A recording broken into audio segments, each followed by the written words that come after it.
তো যাই হোক, আবারও একটি গুরুত্বপূর্ণ ম্যাথ সমীকরণ তত্ত্বের এই অধ্যায়ের যে সকল ম্যাথ মোস্ট ইম্পর্ট্যান্ট সামনে পরীক্ষার জন্য, শর্ট সময়ে যেগুলোকে দ্রুত সলিউশন করা যেতে পারে, যে টাইপের ম্যাথগুলো আসবে টাইপগুলো দেখানো হচ্ছে। আশা করি যারা ভিডিওগুলো রেগুলার দেখবে তাদের অবশ্যই তারা উপকৃত হবে। তাহলে ইহাকে p0 x to the power 4 phi1 x square phi2 x x cube x square p3x plus p4 equal 0, এটা মূল সমীকরণ। যেরকম একটি বহুপদী সমীকরণ থেকে s4 s5 s6 ইত্যাদি নির্ণয় করা লিখতে পারে, অতি সত্বর কিভাবে এগুলো নির্ণয় করা যাবে। তো এইটা হলো মূল কনসেপ্ট, নিউটনীয় উপপাদ্য। তো এর সাথে তুলনা করিয়ে পাই। আচ্ছা, এই তুলনা করিয়ে পাই। তো এখানে দেখেন phi0 equal 1, এই ধ্রুবপদ চলকের প্রত্যেকটি চলকের সহ এই সমীকরণে যে ধ্রুবপদ আছে সেগুলো নিতে হবে। এরপরে phi1 equal to -1, p2 equals to -7, p2 equal -7, p3 equal 1, p4 equal হবে 6, p0 p1 p2 p3 p4। এর পরবর্তী যে পদগুলো আছে, যদি p5 এর প্রয়োজন হয় তাহলে এটা শূন্য হবে, অথবা p6 হলে শূন্য হবে। যেহেতু এখানে আর পদ নাই, এগুলো শূন্য পদে পরিণত হবে। এখন এই সিকোয়েন্সটা কিভাবে সাজাবো, এখন নিউটন উপপাদ্য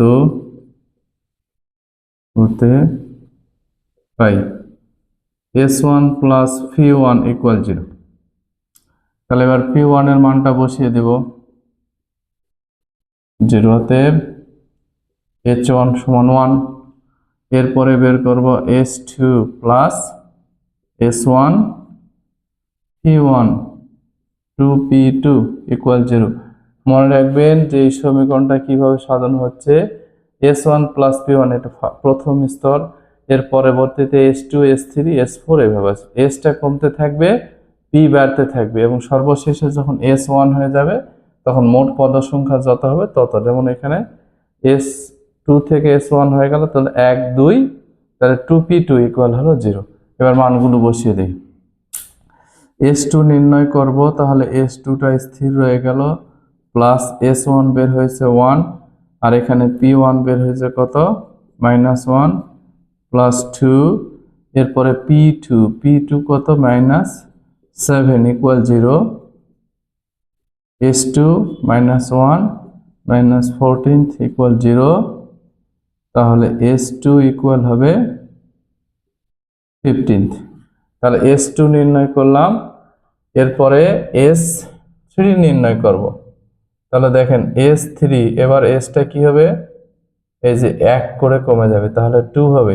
এখানে p এর জন্ম হবে, আবার s কমতে থাকবে, p আবার বাড়তে থাকবে, যে s এর কমা শেষ।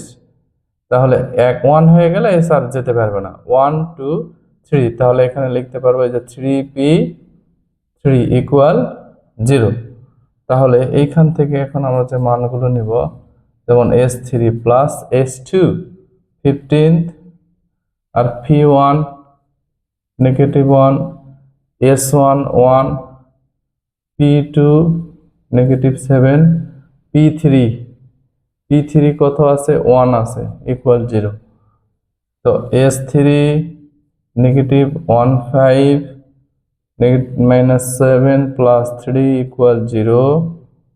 এইবার যদি আমরা এটা হিসাব করি তাহলে এখান থেকে কত পাচ্ছি, s3 - 15 আর 7 22 প্লাস 3 ইকুয়াল 0। এবার S3 মাইনাস, এখান থেকে যদি আমরা বাদ দিয়ে দেই 3 যদি বাদ দেই 22 থেকে তাহলে 19। S3 এর মানটা হলো কত 19। তাহলে S1 বের করলাম, S2, S3, এবার আমাদের দরকার হলো S4।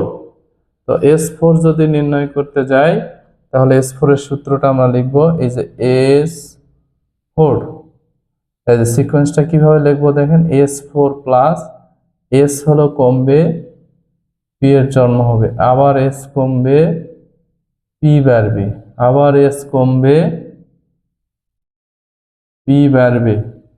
এবার S এর কমা শেষ 1 2 3 4, তাহলে যে 4 4 ইকুয়াল 0। এখন আমরা মানগুলো বসাবো, যেমন S3 বের হয়েছে 19 আর P1 হলো -1 প্লাস S2 বের হয়েছে কত 15 আর সঙ্গে P2 কত আছে 7 প্লাস S1 বের হয়েছে 1 আর P3 কত আছে 1 প্লাস P4 এখানে আছে 6, তাহলে যে 4 × 6 ইকুয়াল হলো 0।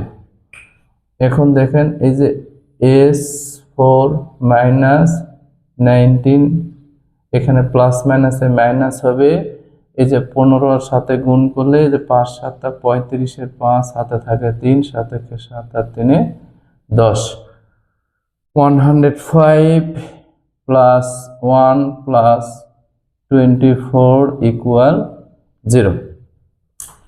এবার টোটাল কনফিগারেশনটাকে যদি আমরা এই ফিগারটাকে যোগ করি তাহলে কত হবে দেখেন, S4 এখানে মাইনাস কতগুলো আছে, এখানে আছে 105 আর এখানে আছে 19, তাহলে 9 আর এই পাশে 14, 4 হাতে থাকে 1, তাহলে 1 এখানে হলো 1, তাহলে কত হলো 114 প্লাস 25, 114 প্লাস 25 ইকুয়াল 0।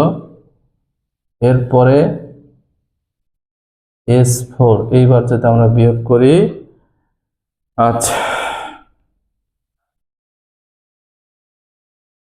এবার এই যে 5 আছে কত হলে 14, 9 হাতে থাকে 1, 2 আর 1 3, 3 আছে কত হলে 11,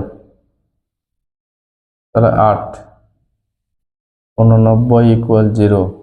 তাহলে অতএব S4 হুইচ ইজ 98। তো ভিউয়ার্স, এই ধরনের সহজভাবে এই ক্লাসগুলো বুঝতে চাইলে আমার নতুন ইউটিউব চ্যানেল অবশ্যই একটু সাবস্ক্রাইব করে দিবেন যারা লেখাপড়ার মধ্যে আছেন, এবং এই ক্লাসগুলো একদম ফ্রি করে দিচ্ছি।